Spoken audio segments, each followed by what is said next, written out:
નર્મદામાં ડૂબેલા એક જ પરિવારના બે પુત્ર તથા ભત્રીજાની અંતિમ યાત્રાથી સુરતમાં શોકની કાલીમાં છવાઈ. સુરતના સણિયા હેમાદથી નર્મદા નદીના કિનારે આવેલા પોઈચામાં પરિવાર ગયું હતું. મંગળવારે 6 બાળકો સહિત 7 શ્રદ્ધાળુઓના ડૂબવાની ઘટના બાદ શોકનો માહોલ જોવા મળી રહ્યો છે. સ્થાનિક નાવિકોએ મૃતદેહોને શોધખોળ શરૂ કરી.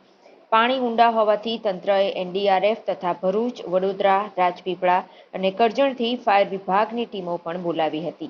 7માંથી 4ના મૃતદેહ મળ્યા હતા, જેમને સુરત લવાયા હતા અને રાત્રિના સમયે અંતિમ યાત્રા નીકળતા ખોબા જેવડા ગામમાં શોકની કાલીમાં છવાઈ ગઈ હતી.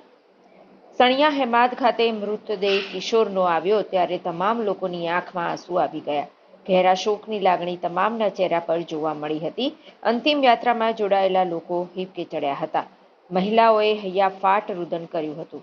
સાથે જ આ પ્રકારની દુર્ઘટના કોઈની સાથે ન થાય તેવી પણ ભગવાનને પ્રાર્થના કરી હતી. બુધવારે સવારે ભાવેશ વલ્લભભાઈ હળિયા, ઉંમર વર્ષ 15, સાંજે 4 વાગે ભાર્ગવ અશોકભાઈ હળિયા, ઉંમર વર્ષ 15 અને વ્રજ હિંમતભાઈ બલદાણિયાના મૃતદેહો મળી આવ્યા હતા.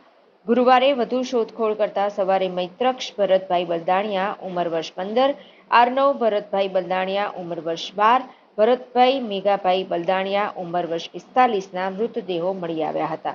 ગતરોજ એક જ દિવસમાં 2 પુત્રો સાથે પિતાનો મૃતદેહ મળ્યો હતો, જેમાં શોધખોળ કરનાર ટીમોને પિતાનો મૃતદેહ નંદેરિયા ગામ નજીક નદીમાંથી મળી આવ્યો હતો.